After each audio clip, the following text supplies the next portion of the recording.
If I'm not mistaken, this is the same truck that was parked here.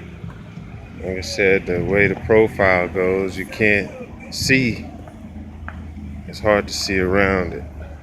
So, as far as the distance from the corner of the street to where they're parked, I really don't think that it's enough space. So, like I said, I just want to get the license plate on file because it's just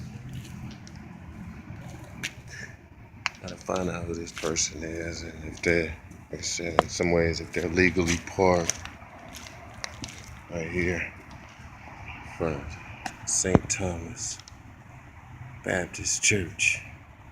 Pastor W.E. Moore. We more.